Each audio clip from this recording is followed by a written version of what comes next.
오래전에 영국의 어느 작가가 이런 말을 했습니다. 하나님이 거하신 곳이 두 곳이다. 하나는 천국이요, 또 다른 하나는 감사하는 심령이다. 또 우리가 잘 아는 윌리엄 셰익스피어가 감사에 관해 독특한 말을 남겼는데, 감사할 줄 모르는 자식을 갖는다는 것은 뱀의 이에 물리는 것보다 더 가슴 아픈 일이다 했습니다. 이 이야기는요, 감사하는 심령이 얼마나 중요한가를 말하고 있습니다. 감사하는 영혼에 하나님이 거하시고, 감사를 상실한 마음은 마치 독이 든 뱀에게 물린 것 같이 아프다는 거예요. 그만큼 우리 인생에 감사하는 일이 중요하다는 것을 말씀드린 거죠. 옛날에 그리스에서 법을 제정할 때 이런 얘기가 나왔다고 그래요. 아예 감사할 줄 모르는 사람은 법으로 이제 좀 처벌해야 한다는 주장이 나왔답니다. 당시에 법률가 중에 한 사람이 감사할 줄 모르는 사람을 처벌하는 법을 따로 제정하지 맙시다. 그 이유는 감사할 줄 모르는 사람은 스스로가 고통을 초래하는 사람이기 때문에 따로 벌 줄 필요가 없습니다. 이런 이야기를 했습니다. 오늘 우리가 함께 읽은 세 절, 짧은 절이잖아요. 그 절엔 반복적으로 명령형의 권면이 등장합니다. 15절에 보시면 여러분 감사하는 사람이 되십시오. 16절에는 감사한 마음으로 하나님께 마음을 다하여 찬양 드리십시오. 17절에도요 하나님 아버지께 감사를 드리십시오. 세 절에 각각 감사하라는 말을 이 명령형으로 권면으로 계속해서 전하고 있습니다. 먼저 15절을 살펴보죠. 15절에 보면 그리스도의 평화가 여러분의 마음을 지배하게 하십시오. 이 평화를 누리도록 여러분은 부르심을 받아 한 몸이 되었습니다. 또 여러분은 감사하는 사람이 되십시오. 이 15절의 앞에 있는 12절에서 14절까지는요, 하나님의 자녀는 하나님의 성품을 옷 입은 사람이기 때문에 다른 사람을 용납하고 다른 사람을 용서하라는 권면을 하십니다. 또 사랑을 실천할 것을 우리 그리스도인들이 요청받았어요. 그리고 이번에는 그리스도의 평화가 우리들의 마음을 지배하라고 했습니다. 영어에도요 룰로 번역했어요. 지배하는 거, 그냥 있게 하지 말고 우리를 다스리게 만들라는 거예요. 그리스도의 평화가. 요한복음 14장 27절은 예수님이 그렇게 말씀합니다. 내가 내 평안을 너희에게 전하니, 내 평안을 너희에게 전하노니 너희가 너희에게 주는 그 평안은 세상이 주는 것과 같지 않다고 그랬어요. 그래서 너희 마음에 근심하지도 말고 두려워하지도 말라 그렇게 했습니다. 예수님은 세상을 떠나시면서 사랑하는 제자들에게 사람들이 보통 생각하는 것과는 다른 걸 주셨어요. 좀 떠나면서 세상의 명예를 좀 남겨주시든지 재물을 주시면 얼마나 좋겠습니까? 그런데 재물, 명예 뭐 그런 걸 주시는 게 아니라 그리스도의 평화를 주신다 했습니다. 근데 그 평화는 당시 그 말을 들었던 제자들만 해당하는 것이 아니고요, 그 이후에 예수 믿는 모든 사람에게 하나님이 평화를 주시고, 또 오늘 이 자리에 예배드리는 우리들에게도 우리 그리스도께서 평화를 주신다 약속하신 겁니다. 예수를 모르던 가운데서 예수님이 우리를 위해서 십자가에 달리셨습니다. 그리고 죽으셨다 3일 만에 부활하셨습니다. 그 예수님을 믿으면 우리 죄가 용서받습니다. 이게 복음이잖아요. 가스펠. 그 복음을 듣고 난 다음에 하나님과 화목되었다 그랬어요. reconciliation. 하나님과 화목되었다 그랬는데, 사실 인생을 살아보면요, 많은 분들이 자기가 어떻게 해결할 수 없는 죄책감이 있는 게 많이 있어요. 돌아가신 부모님을 향해서 죄책감을 가지고 있고, 또 내가 어떻게 해결할 수 없는 죄책감들이 있는 경우가 굉장히 많이 있습니다. 그걸 여러분 무엇로 해결합니까? 어떻게 해결합니까? 그런데 예수 그리스도께서 십자가 안에서 예수님이 십자가에 달리심으로 우리 삶의 모든 그 죄를 해결하셨다고 약속하셨어요. 그때부터 우리 영혼에 하나님의 평화가 자리 잡는 겁니다. 한 번은 예수님이 이 땅에 계실 때 제자들과 함께 갈릴리 바다를 건너가셨습니다. 바람이 심하게 불어서 파도가 막 치고 그 물이 배에 가득 차게 되었습니다. 마가복음 4장 38절에 보면요, 예수님이 배 뒤편에서 그렇게 난리를 치는데 배 뒤편에서 베개 베고 주무셨다고 그랬어요. 그것이 예수님이 주시는 평안의 모습이에요. 인생에 모진 바람이 불 때가 많이 있잖아요. 그 속을 우리가 걸어가지만 그 속에서도 그리스도께서 그런 평안을 주신다고 말씀하는 겁니다. 하나님께서는 사도 바울을 통해서 골로새에 있는 그리스도인들에게, 예수 믿는 그리스도인들에게 그리스도의 평안이, 그리스도의 평화가 너희의 마음을 지배하라고 말씀합니다. 그들에게만 말씀한 게 아니죠. 우리들에게도 말씀했습니다. 그리스도의 평화가, Peace of Christ가 우리 마음을 지배하도록 그렇게 해야 된다 말씀하는 겁니다. 그러면 힘든 환경 속에서 어려운 일이 많이 있는데 그리스도의 평화가 우리 마음을 지배하려고 하려면 도대체 어떻게 해야 됩니까? 어려운 일을 만나면 제일 먼저 하는 게요, 마음에 걱정이 생기는 거예요. 염려가 몰려옵니다. 이 일을 어떻게 하나, 이렇게 안 되면 내가 어떻게 해결하나, 이렇게 하면 이런 문제가 생기고 저런 문제가 생기고, 사실은 계속 염려가 꼬리를 물고 일어나잖아요. 그때 하나님 말씀하신 것이 빌립보 4장 6절 7절이에요.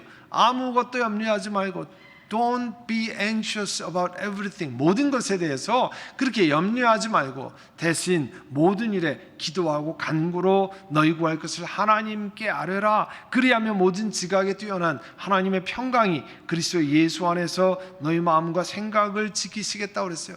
걱정하지 말고 기도로 아뢰는 거예요. 잠언 3장 5절 6절에도요, 모든 길에 너희 명철을 의지하지 말고 모든 일을 하나님께 아뢰라. 그리하면 모든 일을 아시는 하나님께서 우리의 길을 평탄케 하시고 또 그 하나님의 평강이 우리를 사로잡는다 약속하신 겁니다. 여러분, 우리가 걸어가는 인생은요, 마치 바닷가에 몰려오는 파도 같아요. 끊임없이 결단하고 결정짓는 순간들이 몰려옵니다. 하나 결정해서 괜찮다 아니죠. 바로 계속해서 또 결정해야 되고, 중요하고 작은 크고 작은 일들을 계속 결정해야 됩니다. 그럴 때 그리스도의 평화가 우리 마음 가운데 지배하도록 해야 된다는 겁니다. 우리는 사람이기 때문에요, 육신의 눈에 보일 육신의 눈에 유익이 되는 대로 결정하기 쉽습니다. 그런데 내 지금 눈앞에 보이는 이익이 정말 유익합니까? 그렇지 않은 경우도 엄청나게 많죠. 그러니까 눈앞에 보이는 유익을 따라 결정해야 되는 게 아니고요, 하나님께 의지하고 하나님의 평화가 우리 영혼에 있는지를 보셔야 됩니다. 그래서 아무리 내 눈앞에 유익이 된 것이 있어도 정말 하나님께 주시는 평안이 없으면 기다리시거나 또 다른 결정을 하셔야 됩니다. 15절의 끝에는 여러분 감사하는 사람이 되십시오, 그렇게 권면합니다. 예수님으로 인해서 그리스도의 평강을 경험한 사람들이 취해야 할 태도를 강조하고 있는데요, 그것도 한 번 그냥 평안을 누리십시오가 아니고 끊임없이 계속해서 ongoing하게 그리스도의 평화를 누리십시오 권면합니다. 둘째로 16절에 보시면 감사한 마음으로 찬양 드리십시오. 골로새 3장 보면 예수 그리스도를 구세주로 영접하고 하나님의 백성이 된 그리스도인이 그리스도께서 하신 말씀이 우리 영혼에 풍성하게 될 수 있도록 그렇게 해야 된다 말씀합니다. 16절에 보시면 그리스도의 말씀이 여러분 가운데 풍성히 살아있게 하십시오. 여러 사정상 어떤 분은 주일에 다른 날에는 함께 와서 예배드릴 수 없고 주일 이 시간에만 예배드릴 경우가 많이 있습니다. 그런데 내가 이 시간 1시간 예배드리고 말씀을 들었으니까 내가 그리스도인으로 할 의무가 다 끝났다. 여러분, 그렇게 하면 신앙생활에 엄청난 마이너스입니다. 왜냐하면 그거 하나로 나머지 7일을 그렇게 은혜 속에 또 하나님이 기뻐하시는 살기 너무 어렵습니다. 하나님 말씀이 내 영혼 가운데 새겨지도록 해야 됩니다. 하나님 말씀이 나를 인도하고 죄악된 성품이 드러나지 않도록 그렇게 하려면 하나님 말씀 내 영혼 가운데 풍성히 있게 해야 돼요. 그런 거의 일환으로 이런 말씀 묵상 노트를 제공해드리고 메모하고 보시라고 하는 겁니다. 자, 로마서 10장 17절에 보면 믿음은 들음에서 생기고 들음은 그리스도를 전한 말씀에서 비롯된다고 그랬어요. 하나님 말씀을 먼저 읽고 하나님 말씀을 듣고 그리스도의 말씀이 우리 영혼 가운데 풍성하게 되도록 만드셔야 합니다. 그래서 금년도에 우리 성경 읽기 캠페인 하잖아요. 하나님의 말씀, 우리의 소망. 제가 금년에 쭉 이렇게 지켜보면요, 지난 오랜 시간에 비해서 온 회중들이 훨씬 더 열심히 성경을 읽는 것을 제가 발견합니다. 더 열심히 읽고 열심히 듣고, 여러분 개인도 그럴 거예요. 그 전보다 훨씬 더 열심히 해요. 이런 그 성경 읽기에 대한 하나님 말씀이 내 영혼 가운데 새겨놓게 하기 위한 그런 일들이 계속 진행되기를 원합니다. 사도 바울을 통해서 하나님이 하시는 권면은 또 뭘 말씀하냐, 감사한 마음으로 시와 찬미와 신령한 노래로 하나님께 마음을 다하여 찬양하라는 것입니다. 시와 찬미와 신령한 노래, 영어로 하면 Psalms, Hymns and Spiritual Song이라고 얘기하는데요, 구체적으로 그 단어 하나를 설명드릴 수는 있습니다. 오늘의 표현으로 하면 시편만 가지고 찬양하는 쌀터라고 하는 시편 찬송, 혹은 우리가 말하는 찬송가, 혹은 스피리추얼 송이라고 하는 복음성가, CCM 찬양 같은 거로 나눌 수 있지만, 여기서는 성도들이 여러 가지로 하나님을 찬양하고 높이라고 하는 것을 말씀하고 있습니다. 제가 청년 때 대학부에서 신앙생활할 때, 그때가 한국교회에 이 복음성가 바람이 막 불기 시작할 때예요. 그래서 당시 명동의 YWCA 강단에서 예수전도단이, 지금은 Youth with a Mission YM으로 바뀌었지만, 화요일마다 화요 찬양이라고 해서 청년들이 모여서 열심히 찬양했습니다. 거기 찬양 리더 가운데 몇 분이 제가 섬기는 교회의 대학부 찬양 리더였어요. 그래서 모일 때마다 저희들이 거의 40분 1시간 동안 열정적으로 하나님께 찬양을 드렸습니다. 그 이후로 저는 찬송가도 많이 불렀지만 복음성가도 많이 부르고 많이 들었어요. 운전하면서도 찬양을 들으면서 얼마나 감격스러운 시간이 많이 있었는지 모릅니다.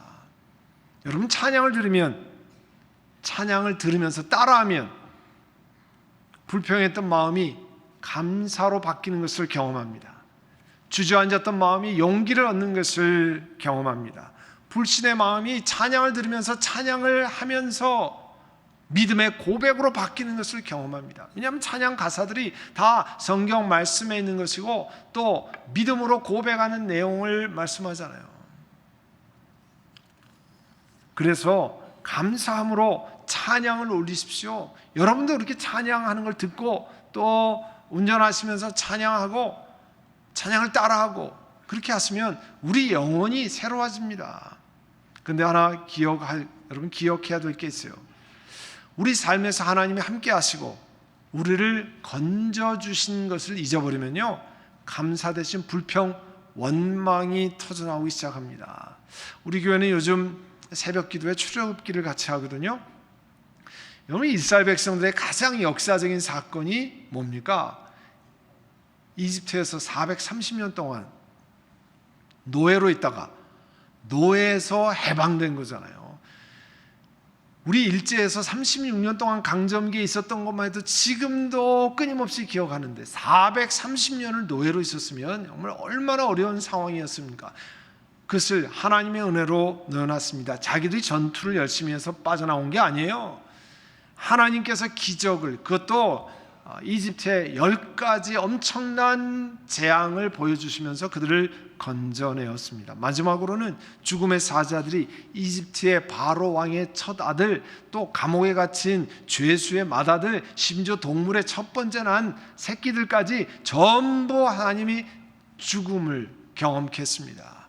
다만 이스라엘 백성들만 어린 양과 염소의 피를 바른 그 집만 죽음의 사자가 넘어가서 생명을 건졌어요. 그뿐이 아니죠. 이집트를 나와서 광야로 가는데 홍해를 만났잖아요. 홍해, 건너갈 수 없는 길이었습니다. 지금처럼 다리로 건너갈 수도 없고 배를 타고 건너갈 수도 없고, 물에 빠져 죽느냐, 뒤에서는 이집트의 정예 부대가 추격해 옵니다. 다 죽이겠다고, 아니면 다 포로로 잡아서 다시 노예로 쓰겠다고. 여러분, 그때 하나님이 홍해를 가르셨습니다. 그리고 마른 땅 위를 걸어갔다고 그랬어요. 그리고 그들을 쫓아왔던 이집트 병사들은 전부 물속에 수장시켜버렸습니다. 여러분, 이렇게 해서 기적을 체험하고 광야 데절트로 들어갔어요. 들어가서 여러분 처음에 뭘 경험했냐면 먹을 물이 좀 없었어요. 그 다음엔 돌아보니까 이게 도대체 먹을 게 별로 없어요. 그때 시작한 게 뭐냐면요, 어려움을 만났습니다. 분명히 어려움을 만났어요. 힘든 일을 만났어요. 기적의 하나님을 싹 잊어버렸어요. 그리고 불평과 원망을 쏟아내기 시작했습니다. 출애굽기 16장 3절에 보면요, 이스라엘 자손이 하나님의 인도하심을 따라 백성을 인도했던 모세와 아론이 향해서 항의했습니다. 차라리 우리가 이집트에서 고기 까마 옆에서 노예지만 배부르게 먹을 때가 훨씬 낫습니다. 아니 당신들은 우리를 이 광야로 끌고 와서 다 죽게 만듭니까? 얼마나 불평을 토해내는지 모릅니다. 그들은 하나님이 지금도 지켜보고 계신다는 사실을 잊어먹었습니다. 여러분, 예배 드릴 때만 하나님이 여러분 지켜보고 있습니까? 여러분 일터에서는 하나님이 딴 데 계십니까? 여러분 가정에서는 하나님이 안 계십니까? 아닙니다. 이 자리에서 하나님이 계시다고 느끼는 것처럼 여러분이 일터에서 친구 만날 때도, 여러분이 레저 타임을 가질 때도, 여러분이 가정에 생활할 때 다 지켜보고 계세요. 근데 이스라엘 백성들이요, 그 하나님을 잊어먹었어요. 그리고 하나님 앞에 아뢰고 하나님께 간구하는 것을 다 잊었습니다. 그러나 긍휼히 마시는 하나님께서 자녀들을 향한 하나님의 음성을 들려주셨어요. 여러분, 로마서 8장 32절에 보면 자기 아들을 아끼지 아니하시고 우리 모든 사람 위에 내어주시니까 어찌 그 아들과 함께 모든 것을 우리에게 선물로 주시지 않겠습니까? 여러분이 만약에 여러분 아들, 딸을 내어주면 그 내어준 사람의 무언들을 안 주겠습니까? 하나님이 그러신 거 아니에요. 하나님이 그 아들을 십자가에 달려서 우리를 위해 내어주셨는데 우리를 위해서 뭐가 아깝다고 하시겠느냐, 그런 거예요. 만약에 우리의 기도가 응답되지 않는다고 하면 선하신 하나님이 뜻이 있지 않겠습니까? 그런 믿음의 고백을 하셔야 됩니다. 왜냐하면 아들과 함께 모든 것을 내어주신 분이 우리 하나님이시기 때문에 그래요. 또 지금 어려운 시련, 트라이얼을 통과하는 분들이 있을 거예요. 하나님, 내가 너무 힘듭니다. 그때 기억하신 말씀 하나님 주셨잖아요. 고린도전서 10장 13절에 사람이 감당할 시험 밖에는 너희가 당하는 것이 없나니 오직 하나님은 미쁘사 감당치 못할 시험 당함을 허락지 아니하시고 시험 당할 쯤에 피할 길을 내사 너희로 능히 감당하게 하시느니라. 여러분, 어려울 때요, 고린도전서 10장 13절을 좀 크게 쓰셔가지고 냉장고에 붙여놓으시고 여러분 서재 위에 올려놓으시고 티테이블에 올려놓으세요. 할 때마다 보세요. 하나님이 약속하시지 않았습니까? 하나님이 감당치 못할 시험당을 허락지 않으신다고 하지 않았습니까? 하나님이 시험당할 쯤에 피할 길을 내사 우리로 하여금 건지시겠다고 하셨습니까? 약속대로 해주시기를 원합니다. 그렇게 무릎 꿇고 기도해 보세요. 하나님이 들으시고 역사하십니다.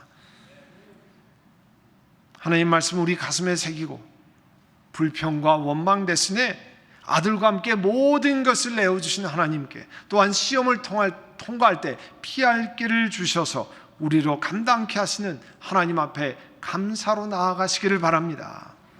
또 세 번째 17절의 말씀에 보면요, 말이든 행동이든 무엇을 하든지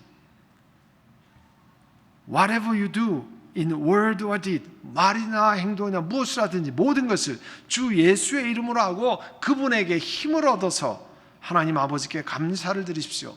여기 말이든 행동이든이라고 번역된 이 표현은요, 우리 삶 전체를 말하는 겁니다. 그러니까 우리의 일상적인 생활 모두가 교회할 때, 성경 공부할 때, 주의 이름으로 봉사할 때만 예수의 이름으로 하는 게 아니고 여러분의 일터에서 다른 사람들과 함께 일할 때도, 다른 사람 밑에서 일할 때도, 여러분 가정에서도, 그때도 하나님 말씀하시는 것은 예수의 이름으로 하라는 거예요. 하나님, 내가 오늘 예수의 이름으로 이 작업장에 왔습니다. 내가 오늘 예수의 이름으로 이 사람들과 함께 일합니다. 내가 오늘 예수의 이름으로 우리 자녀들과 함께 오늘 생활합니다. 내가 예수의 이름으로 친구들을 만납니다. 여러분, 그렇게 하시라는 거예요. 내 육신이 좋아하는 대로, 나 편안한 대로 사랑하는 것이 아닙니다. 예수 그리스도 기뻐하는 삶은 무엇일까? 그게 돌아보는 것이 예수의 이름으로 행하는 삶이에요. 여러분이 여러분을 도와주셔서 참 감사한, 고마운 사람이 있어요. 고마운 사람에게 어떻게 감사의 표현을 합니까? 어떤 경우는 식사 초대를 하기도 하고, 어떤 경우는 선물을 준비도 하고, 어떤 경우는 감사로 전화를 하기도 하고, 카톡에다가 그 표현을 하기도 하고, 뭐 다양한 표현이 있지 않습니까? 하나님께도 마찬가지입니다. 하나님이 우리에게 주신 감사의 표현을 주님 앞에 여러 가지로 드릴 수 있습니다. 그 중에 우리 교회가 하는 것을 요즘에 말씀드리고 있는데요. 우리 교회는 하나님께서 우리들을 세계에서 제일 부강한 나라에 살게 하신 데는 이유가 있다고 생각합니다. 하나님 말씀 우리에게 이렇게 가르쳐 주세요. 우리가 넉넉한 나라에 사는 이유를, 우리에게 경제적으로 편안하게 사는 이유를 우리만 잘 먹고 우리만 삶의 스탠다드를 계속 높여가고 우리만 점점 좋은 여행가 우리만 점점 더 많은 것을 하고 하나님 주신 게 아니라는 거예요. 성경 말씀이 그렇게 말씀하고 있지 않습니다. 디모데전서 6장 18절에 보면 하나님 우리에게 물질을 넉넉히 주신 것은 선을 행하고 좋은 일을 많이 하고 아낌없이 베풀고 즐겨 나누어 주라고 하신다고 그랬어요. 그게 디모데전서 6장 18절의 말씀이에요. 우리 교회와 동역하는 이 컴패션 사역은 제3세계에 사는 사람들 중에도 특별히 가난한 가정의 아이들을 돕는 일을 합니다. 그 컴패션 사역에 등록할 수 있는 아이들은 제일 first priority가 장애를 가진 아동이에요. 그 다음엔 가난한 집의 아이들이에요. 좀 그 나라에서도 그냥 살만하면 컴패션 사역에 들어오지 못합니다. 그렇게 도울 수 있는 다 재정이 없거든요. 태어날 때부터 자기 힘으로 생활할 수 있는 22살까지 돕고 있습니다. 근데 컴패션이 돕고 있는 나라가 전 세계적으로 25개 나라인데요. 미국과 국민 1인당 소득을 비교해 보면 평균 10배에서 80배 차이가 납니다. 25개에서 그래도 괜찮게 사는 나라는 미국 개인 소득의 10분의 1 정도가 평균 소득이고요. 어려운 나라는 80분의 1 정도 돼요. 우리가 도우려고 하는 교회가 있는 엘살바도르는 소득에 있어서 그 나라 국민 평균이 미국의 1인당 소득의 15분의 1 정도가 됩니다. 또 25개국의 서부 아프리카에 부르키나파소라는 나라가 있어요. 아마 지금 태어나서 처음으로 들어보는 나라일 수도 있습니다. 부르키나파소. 가나의 북쪽에 위치한 나라예요. 그렇게 얘기한 목사님, 저는 가나가 어디 있는지 몰라서 부르키나파소는 전혀 모르겠습니다. 가나는 여러분 아프리카 보면 왼쪽에 허리가 이렇게 짤록 들어간 데 있잖아요. 그쪽에 해안가에 있어요. 그 북쪽에 있는 나라가 부르키나파소라는 나라인데요. 그 평균 소득이 한 800불 정도 돼요. 1인당. 미국의 한 80분의 1 됩니다. 또 이 센트럴 아프리카에 있는 루안다라고 하는 나라는 우간다 밑에 있는 나라인데요. 그 나라도 소득이 700~800불 그 정도예요.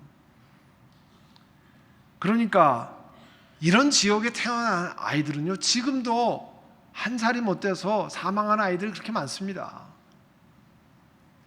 그 아이들을 태어나서 엄마 뱃속부터 잘 도와서 사망하지 않게 돕고, 그 아이들이 한 살서부터 이 자립할 수 있는 22살 때까지 기본적인 건강, 영양, 영적인 교육, 사회적인 교육, 공부하는 거 이런 것을 기본적으로 뭐 풍성하게 할 재간이 없죠. 미니마이즈로 그렇게 해서 그들을 돕습니다. 그 전인 양육이 어떻게 하는 건 여러분 노란색 간지에 그 한 페이지 잘 써놓았습니다. 그리고 그 일을 우리 교회도 지난 13년 동안 컴패션과 동역하면서 해왔습니다. 아이들이 쭉 자라나면 고등학교를 졸업하고 뭐 직업을 갖기도 하고 이렇게 하는데, 그 중에서 좀 공부할 수 있는 아이들을 돕는 프로그램에 우리 교회가 5명의 대학생들을 지난 몇 년 동안 계속 도와왔는데요. 우리 영상을 같이 하나 보도록 하겠습니다.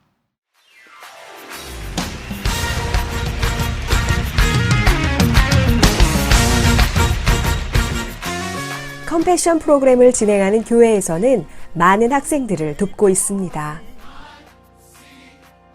저희가 방문했던 교회에서도 많은 학생들이 나와 우리를 반겨주었습니다.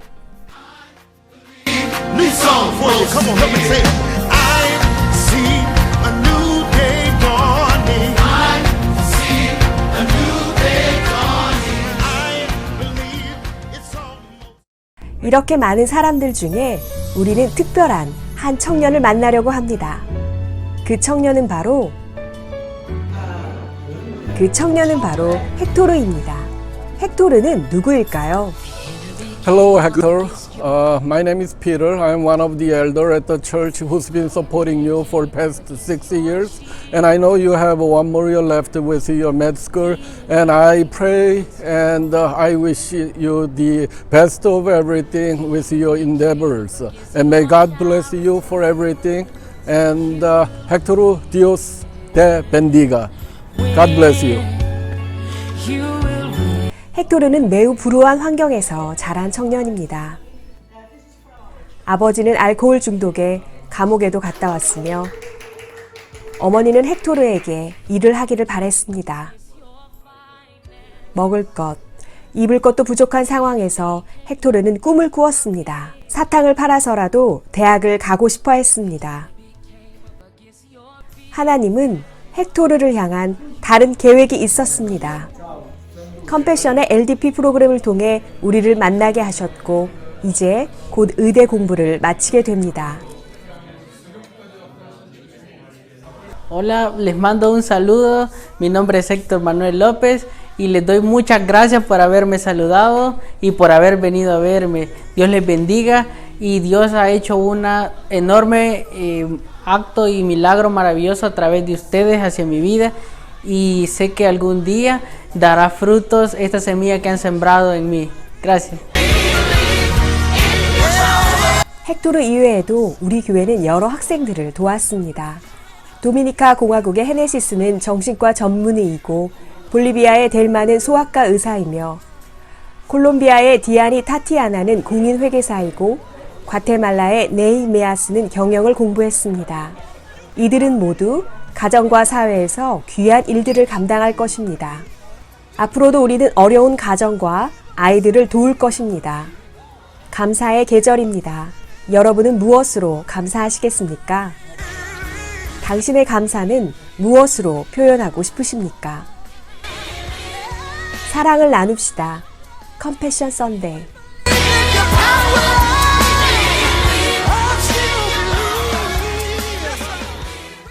네, 우리 교회가 이 헥토르라고 하는 의과대학생을 6년간 도왔습니다. 1년간 더 도우면 내년에 이제 의사가 됩니다. 넉넉한 환경에서 자라서 의사가 되는 게 아니에요. 도저히 의사는 꿈도 꿀 수 없는 그런 환경에서 이렇게 컴패션을 통해 도움을 받고 우리 교회와 같이 연결되어서 그렇게 하는 겁니다. 한 번은 7, 8년 전 넘었죠. 우리 교인들과 함께 콜롬비아를, 남미의 콜롬비아를 간 적이 있습니다. 거기에 바닷가에 있는 마을을 방문하게 됐어요. 그 바닷가에 옆에 사는 가정들을 방문했는데요. 가보니까 우린 바닷가면 너무 그 향취가 있잖아요. 가보고 싶은 동네잖아요. 바닷가에 갔는데 그 사는 사람들은 바닷가가 그들의 화장실이었어요. 전부 바다에서 해결을 하고 그 사는 집 양철 조각으로 돼 있는데 바닥에는 여러분 민물썰물하면 물이 흐르잖아요. 이렇게 바닥에 물이 흐르고 위에는 양철에 뭐 비가 오면 그 동네는 장화를 신고 다녀야 되는 동네인데 아이들은 옷이 없어서 거의 옛날 여러분 거의 벌거벗고 다니다시피 하는 거예요. 그런 아이들 속에 컴패션 프로그램을 하는 겁니다. 집에 가면 바닥이 거의 대부분 흙바닥이고요. 물이 있는 동네는 그래도 물차가 한 달에 한 번에 그 일주일에 한 번씩 오는 지난번에 페루에는 그렇게 돼 있고 어떤 동네는 위에서 빨래하고 그 뭐 소변 대변 보고 목욕하고 그 물을 중간에서 먹고 뭐 그래가지고 간이 다 상하고 이런 동네 아이들도 많이 있습니다. 그런 아이들을 1명, 2명 도와서 자라나서 우리 교회가 그 가운데 5명의 우리 쭉 18세까지 자라게 하고 그 중에도 5명은 그런 환경 속에서 자란 아이들이 하나는 정신과 의사, 하나는 소아과 의사, 지금 내과 의사, 그리고 또 회계사 이런 학생들을 도와서 하는 겁니다. 하나님께서 그들을 통해서 커뮤니티에서 예수 그리스도의 사랑을 증거하게 하는 것입니다. 이들이 다 나라의 지도가 되는 건 아니지만 적어도 기억하는 것은 예수님이 그들을 사랑한다는 마음을 품고 그 땅에서 살아가는 것입니다. 하나님 우리들에게 많은 것을 선물로 주셨습니다. 이제 우리의 감사를 표현하고 주님의 부르심에 응답하기를 원합니다. 고린도후서 9장에는 우리에게 이렇게 말씀합니다. 적게 심는 사람은 적게 거두고 많이 심는 사람은 많이 거둡니다. 각자 마음에 정한 대로 해야 하고 아까워하면서 내거나 마지못해서 하는 일은 없어야 합니다. 하나님께서는 기쁜 마음으로 내는 사람을 사랑하십니다. 또 하나님께서 뭐라고 말씀하냐면 고린도후서 9장 8절에 여러분에게 온갖 은혜가 넘치게 할 수 있습니다. 여러분, 하나님은 여러분에게 온갖 은혜가 넘치게 할 수 있어서 함께 우리 제3세계에 있는 자녀들을 섬길 수 있습니다. 마지막으로 하나님은 오늘 사도 바울이 골로새 교회에게 보낸 편지를 통해서 우리에게 세 가지를 도전하십니다. 첫째, 감사하는 사람이 되라. 둘째, 감사한 마음으로 찬양을 드리라. 셋째, 감사를 드리며 무슨 일이든지 예수의 이름으로 하라. 오늘 주님의 도전을 통한 그 권면을 깊이 받으시는 여러분 되시기를 바랍니다. 기도하겠습니다. 사랑하는 주님, 하나님께서 예수 믿고 하늘나라에 바로 가는 것이 아니라 이 땅에 놓아두신 특별한 뜻이 있는 줄 압니다. 그 뜻을 기억하고 오늘 주님의 도전을 마음에 받고 또 감사를 하나님 앞에 어떻게 표현할까 하나님 앞에 묵상하고 주님 앞에 나아가기를 원합니다. 예수님의 이름으로 기도드립니다. 아멘.